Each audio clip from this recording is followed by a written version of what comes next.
The massive alien ships appeared without warning at the edge of human space.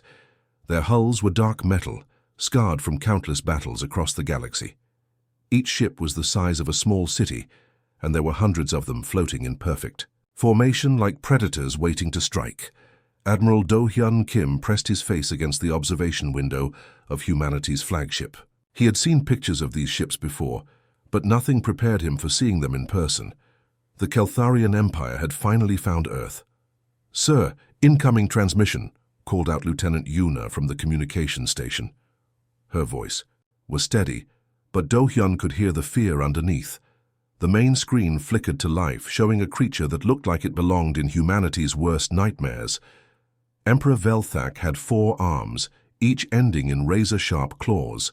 His eyes glowed red in a face that seemed carved from black stone. When he spoke, his voice sounded like grinding metal.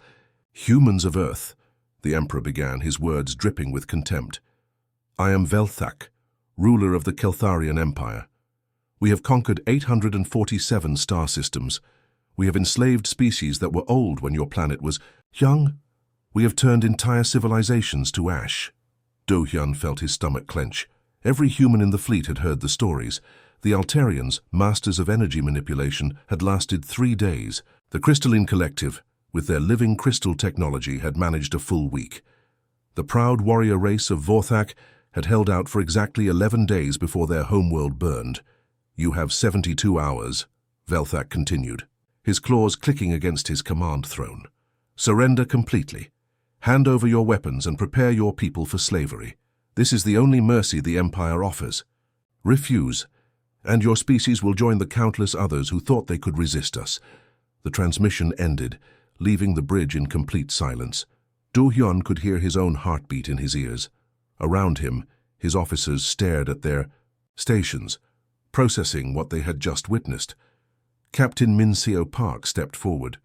She was small and quiet, the kind of person you might overlook in a crowd. But she had been chosen for this moment because she possessed something rare among humans, the ability to remain completely calm when the world was ending. "Admiral," she said softly, "they're waiting for our response." Do-hyun nodded.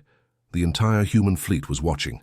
Every colony, every space station, every human settlement across dozens of worlds was listening. More than that, the galaxy itself was watching. Other species that had survived the Keltharian conquest by hiding in the dark corners of space were holding their breath.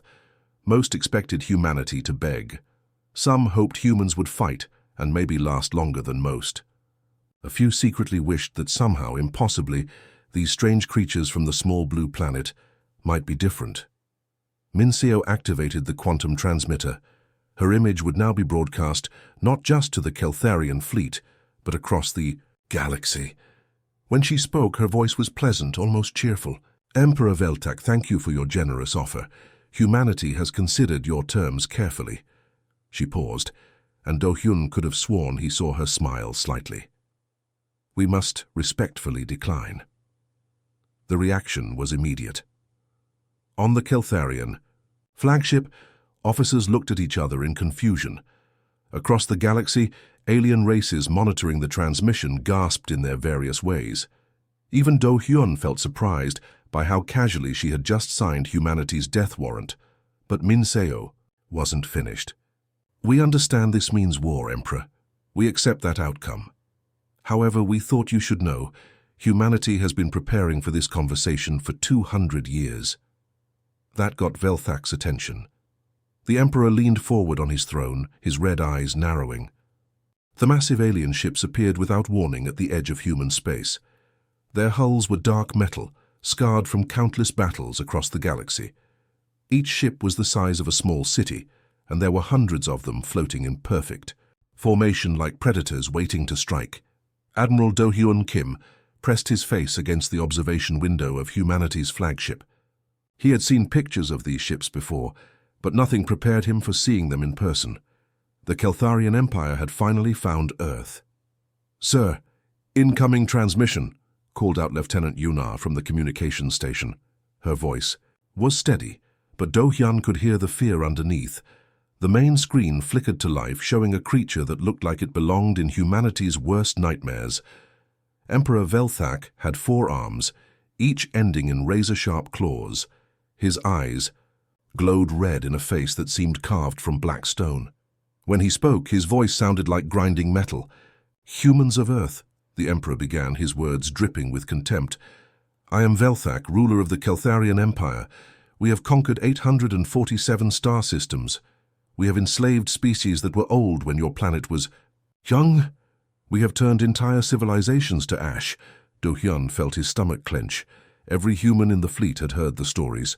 The Altarians, masters of energy manipulation, had lasted 3 days. The Crystalline Collective, with their living crystal technology, had managed a full week. The proud warrior race of Vorthak had held out for exactly 11 days before their homeworld burned. "You have 72 hours, Velthak continued, his claws clicking against his command throne. "Surrender completely, hand over your weapons, and prepare your people for slavery. This is the only mercy the Empire offers. Refuse, and your species will join the countless others who thought they could resist us." The transmission ended, leaving the bridge in complete silence. Do-hyun could hear his own heartbeat in his ears. Around him, his officers stared at their stations, processing what they had just witnessed. Captain Min-seo Park stepped forward.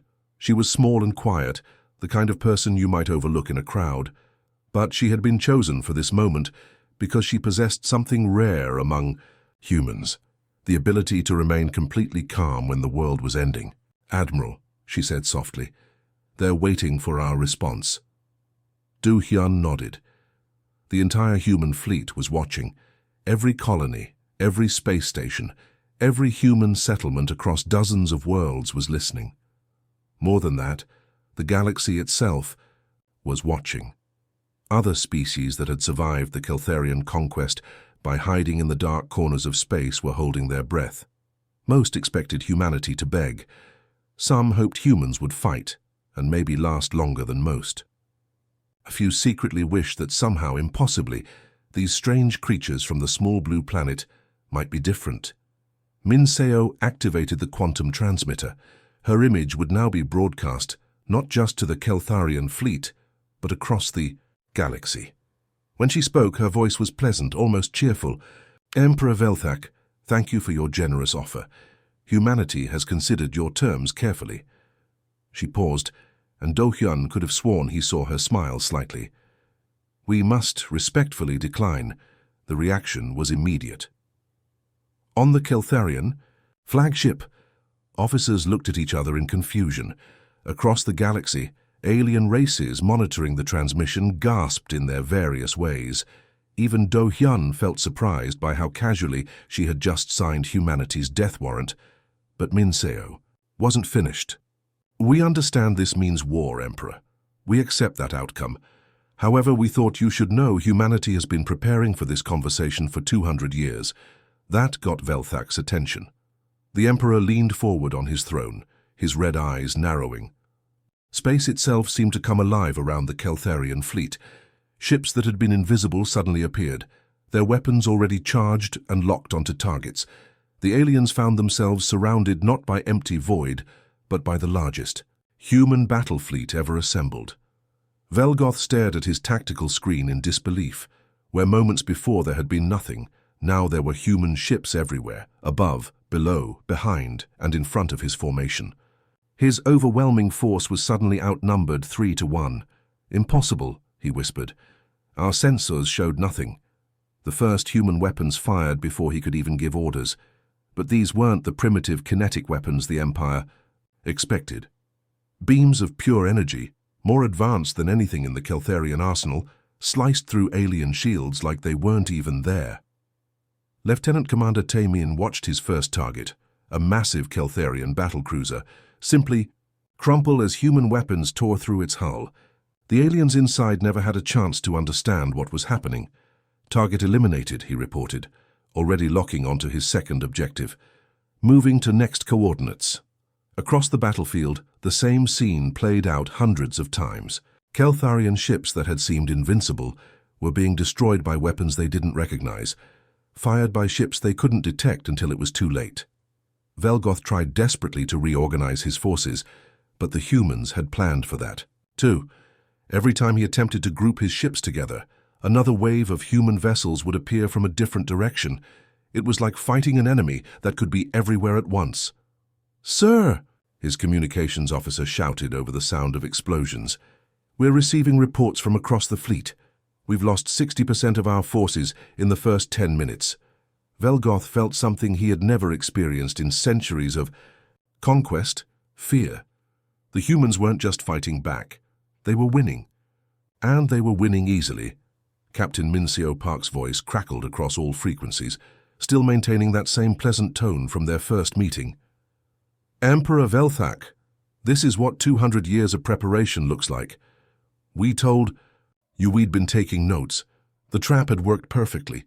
The Keltharian Empire was about to learn that humanity didn't just survive, they thrived when their backs were against the wall." Emperor Velthak sat frozen on his command throne, watching his mighty fleet burn on the tactical displays. Ships that had conquered entire star systems were being torn apart like paper toys. In 30 minutes, humanity had destroyed more Keltharian vessels than any enemy had managed in 1,000 years of war. His hands shook as he gripped the armrests of his throne. This wasn't possible. The Empire had studied humanity for months before the invasion. They were a young species, barely out of their home system. Their technology was primitive, their military experience limited to small conflicts among themselves. "Sir," his tactical officer stammered, "we're receiving a transmission from the human fleet." The main screen flickered to life, showing Captain J1 Lee standing calmly on the bridge of a human warship. Behind him, Velthak could see displays showing the systematic destruction of his forces.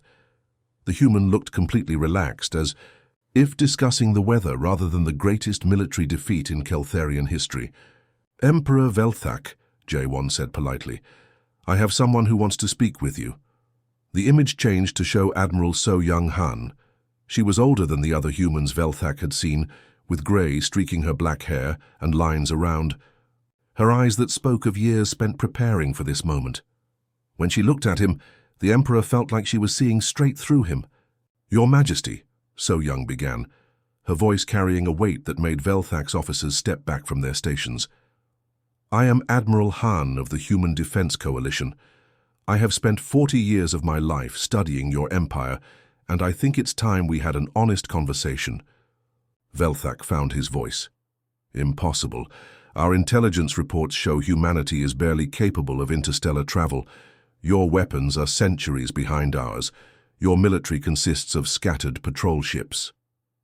So Young smiled, and it wasn't a pleasant expression. "Your intelligence reports show exactly what we wanted them to show. Every trade delegation you received from us, every diplomatic meeting, every cultural exchange, all of it was carefully designed to make you underestimate us." Behind her, the tactical display shifted to show the true scope of human military capability. Velthak's eyes widened as he saw fleet positions, weapon specifications, and defensive installations that shouldn't exist. Humanity had been hiding an entire interstellar military from the galaxy's greatest intelligence network. "You see, Emperor, humanity learned something important long before we met you. We are survivors of the Andromeda Galaxy extinction event. Our ancestors watched their entire galaxy die, and the few who escaped made a promise. Never again would they be caught unprepared." Velthak's breath caught in his throat. The Andromeda refugees were a legend, a myth told by ancient species. They were supposed to be extinct, lost in the void between galaxies millions of years ago. "We've been watching your empire expand for 2 centuries, So Young continued. "Every species you conquered we studied. The Altarians' energy manipulation, we learned to counter it. The crystalline collective's living technology, we developed weapons specifically designed to disrupt it. The Vorthak warrior culture, we analyzed their tactics and found the flaws." The displays behind her showed detailed analysis of every major Keltharian victory. Battle plans, weapon effectiveness, tactical formations, all broken down and countered by human military science. Lieutenant Commander Taemin's voice came through the communication channel as his fighter squadron finished destroying another Keltharian battle group. So Young nodded without taking her eyes off Velthak. We didn't just study your victories, Emperor. We studied your failures too. Did you know that in every conquest, your forces follow the exact same pattern? You establish orbital superiority, deploy ground forces to 3 specific types of targets, then consolidate for the next jump. You've used the same playbook for 1,000 years. Velthak realized with growing horror that she was right. The Empire's success had made them predictable, and humanity had turned that predictability into a weapon. But here's what really puzzles me, So Young said, leaning closer to the camera. You actually believed we would surrender. After studying us for months, watching our history, seeing how we've survived extinction once already, you really thought we would just give up. Captain Min Ho Yoon's squadron reported in from the outer system. Admiral, Keltharian reinforcements attempting to jump in at coordinates 774, intercepting now. You see, Emperor, that's the fundamental difference between your species and mine. When the Keltharian Empire faces extinction, you surrender and beg for mercy. When humanity faces extinction, we make sure we take our enemies with us. The tactical display showed new Keltharian ships arriving from hyperspace, only to be immediately engaged by human forces that had been waiting for them. It was clear that humanity had anticipated every possible Keltharian response. Your empire rules through fear, So Young said, her voice growing harder. You conquer species that value survival above all else. But humanity learned long ago that some things are worth dying for. Freedom is one of them. Velthak watched his reinforcements being destroyed as quickly as they arrived. What do you want? He whispered. What we've always wanted, Emperor. For you to leave us alone. But since that's clearly not going to happen, we're going to do what we should have done 200 years ago. So Young's expression became stone cold. We're going to end your empire permanently. The transmission cut off, leaving Velthak staring at a blank screen while reports of defeat poured in from across his fleet. The Emperor, who had never known failure, was learning that humanity's greatest weapon wasn't their technology or their tactics. It was their absolute refusal to accept defeat. The surviving Keltharian ships limped back to their core worlds like wounded animals seeking shelter. Emperor Velthak had lost 70% of his invasion fleet, but he still controlled the heart of an empire that spanned nearly 1,000 star systems. Behind the massive planetary shields and defense networks of his homeworlds, he felt safe for the first time in weeks. Activate all defensive systems, he ordered his remaining admirals, to recall every ship from the outer territories. If the humans want to finish this war, they'll have to come to us. The Keltharian core worlds were legendary for their defenses. Massive space stations bristling with weapons, energy shields that could stop entire fleets, and automated defense networks that had never been breached in 800 years of warfare. Even if humanity had surprised them once, surely they couldn't penetrate defenses that had protected the Empire since its founding. Colonel Minjun Park led the human deep strike force through hyperspace toward the Keltharian homeworlds. His ships were different from the main battle fleet, smaller, faster, and equipped with technology that pushed the boundaries of what was considered possible. They weren't designed for large space battles. They were designed for something much worse. Colonel, his navigator announced, we're approaching the Keltharian core system, detecting massive defensive installations as expected. Minjun studied the tactical readouts. The aliens had turned their home system into a fortress, with overlapping shields, weapon platforms, and patrol fleets. It was exactly what humanity had predicted they would do. Take us to the civilian zones, he ordered quietly. His officers exchanged glances. The plan they were about to execute went against every human military tradition. But after seeing the records of what the Keltharian Empire had done to other species, the slavery, the genocide, the complete erasure of entire civilizations, they understood why desperate times called for desperate measures. The human ships emerged from hyperspace, not around military targets, but near Keltharian civilian centers. Shopping districts, residential areas, schools and hospitals, places where ordinary Keltharian families lived their daily lives, unaware that their empire's actions had finally brought war to their doorstep. But instead of attacking, the human ships took defensive positions around these civilian areas. They spread out in protective formations, their weapons powered down, their shields raised not to attack, but to defend. Captain Hye-Jin Ko monitored the operation from her command ship, watching as confused Keltharian civilians pointed at the human vessels hovering over their cities. Many had never seen an alien ship before, let alone enemy warships appearing in their peaceful neighborhoods. Broadcasting on all frequencies, her communications officer reported, Admiral Do-hyun Kim's image appeared on every screen across the Keltharian homeworlds. His face was grave, showing none of the satisfaction someone might expect from a victorious commander. Instead, he looked like a man about to do something that would haunt him forever. "Citizens of the Keltharian Empire," he began, his voice carrying to billions of alien families. "My name is Admiral Kim of the human military. Your leaders brought war to our people, and now that war has come to your worlds." In living rooms across the planet, Keltharian families gathered around their screens. Parents pulled their children close, suddenly understanding that the glorious conquest their government had promised was not going according to plan. "I want you to understand something," Admiral Kim continued. "Humanity does not make war on civilians. We do not target the innocent. But your empire has given us no choice but to demonstrate what we are capable of when our survival is threatened."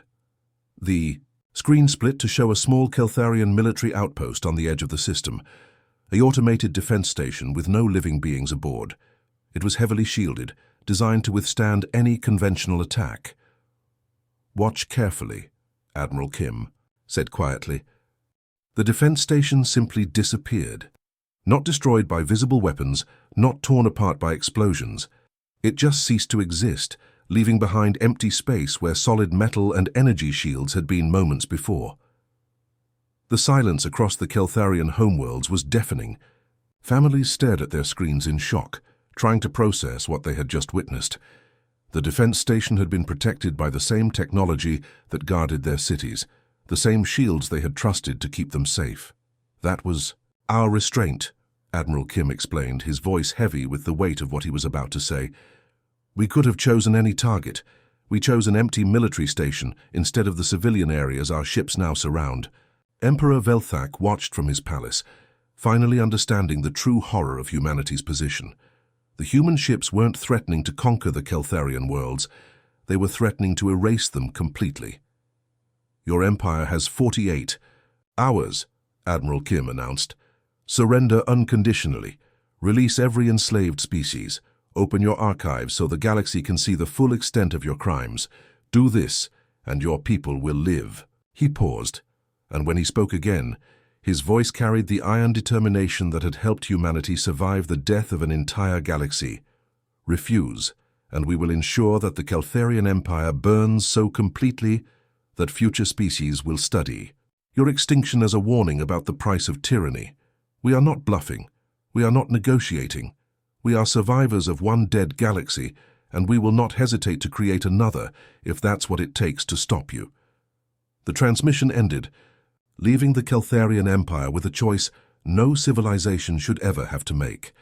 But as reports began flooding in from across their territory, enslaved species rising in rebellion, human technology being distributed to resistance movements, and their outer colonies going dark one by one, it became clear that humanity wasn't just threatening the Empire's government. They were offering the galaxy a chance to choose its own future, even if it meant burning down everything that came before. The first crack in the Keltharian Empire came not from human weapons, but from their own people. On the industrial world of Kelth Prime, factory workers watched Admiral Kim's broadcast and saw something they had never seen before, their government's military being defeated by an enemy that refused to harm civilians. Yoon Seo Kim, a human intelligence officer embedded deep in Keltharian territory, watched crowds gathering in the streets through her surveillance equipment. For 800 years, the Empire had ruled through fear, convincing their people that their military was invincible and their conquests were necessary for survival. Now, ordinary Keltharian citizens were seeing their leaders' crimes broadcast on every channel. Footage of enslaved species, destroyed worlds and genocidal campaigns that had been hidden from the public for centuries. The Empire's own propaganda network had been hijacked by human technology and was now showing the truth. The humans are Broadcasting on all frequencies, Yunseo reported to her handlers. The Keltharian people are learning what their empire really does to conquered species. Within hours, protests erupted across the homeworlds. Not protests against the human invasion, but against their own government. Parents who had sent their children to serve in the military were horrified to learn they were participating in genocide. Citizens who had believed they were part of a great civilization discovered they were actually supporting the galaxy's most brutal dictatorship. Emperor Velthak watched from his palace as his own people turned against him. The streets filled with Keltharians demanding an end to the war, the release of enslaved species, and the emperor's surrender. His military commanders, seeing which way the wind was blowing, began defecting to the rebellion. But the real revolution was happening in the outer territories. On thousands of worlds across the empire, enslaved species that had suffered under Keltharian rule for generations suddenly found themselves armed with human technology and supported by human military advisors. Commander Dongwu Li led a small team of human special forces to the mining world of Zerion 7, where the crystal beings called the Zhenth had been enslaved for 3 centuries. The Zhenth were natural engineers, capable of manipulating matter at the molecular level, but they had been forced to use their abilities to build weapons for their oppressors. "The humans are here," whispered Crystalline Song of Freedom, the Zhenth resistance leader, her voice like wind chimes in a gentle breeze. "They brought us the tools we need." The human weapons were different from anything the galaxy had seen. They weren't just more powerful than Keltharian technology. They were designed to be used by any species, adapted to different physiologies and ways of thinking. A weapon that worked for humans could be quickly modified for beings made of living, crystal or gas-based life forms, or any of the dozens of species the Empire had conquered. "Remember," Dongwu told the Zhenth fighters, "we're not here to conquer. We're here to help you free yourselves. This is your fight now." Across the galaxy, the same scene played out on world after world. Human military advisors working with local resistance movements, sharing technology and tactics, but always letting the enslaved species lead their own liberation. It was a strategy that went against every tradition of galactic warfare. But it was uniquely human. The Keltharian military tried to respond, but they were fighting a war on 1,000 fronts simultaneously. Every time they moved forces to crush one rebellion, 3 more would spring up elsewhere. The empire that had ruled through centralized control was being torn apart by decentralized resistance. Captain Hyejin Ko stood in the newly constructed Galactic Assembly Hall, watching as representatives from dozens of freed species took their seats for the first time in centuries. The building itself was a symbol of the new galaxy, constructed by former slaves working together, using technology that belonged to no single species, but to all of them. Behind her, Admiral Do-Hyun Kim watched with quiet satisfaction as the Keltharian surrender documents were signed by a new civilian government that had overthrown the military leadership.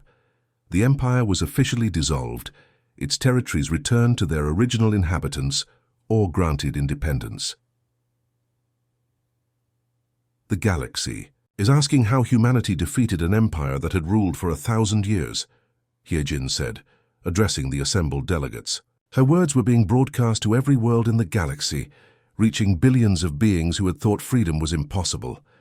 "The answer isn't in our weapons or our ships," she continued, looking out at former slaves who were now free citizens. "The Keltharian Empire fell because they made one fundamental mistake. They believed that survival was more important than freedom." The hall fell silent as delegates from dozens of species listened to the human who had helped orchestrate their liberation. The Empire ruled by making people afraid to die. They convinced entire civilizations that slavery was better than death, that oppression was preferable to extinction. They were wrong. Hyejin paused, thinking of her own ancestors who had chosen to flee a dying galaxy rather than accept defeat. Humanity learned something different. We learned that some things are worth dying for. Freedom is one of them. Dignity is another. The right to choose your own path, even if that path leads to destruction, is more valuable than 1,000 years of comfortable slavery. She gestured to the diverse assembly around her. Beings of crystal and gas, energy and flesh, all united. by their shared experience of liberation. The Keltharian Empire thought they could rule forever by making the galaxy afraid. But they forgot something important. Courage is contagious. When one species stands up and says, "We will not kneel," others remember that they don't have to kneel either. The applause that followed wasn't just appreciation for humanity's military victory. It was gratitude for something much more important, the reminder that freedom was always worth fighting for, no matter the cost. As the Galactic Assembly began its work of rebuilding civilization, humanity took its place not as conquerors, but as the species that had reminded the galaxy what it meant to be free.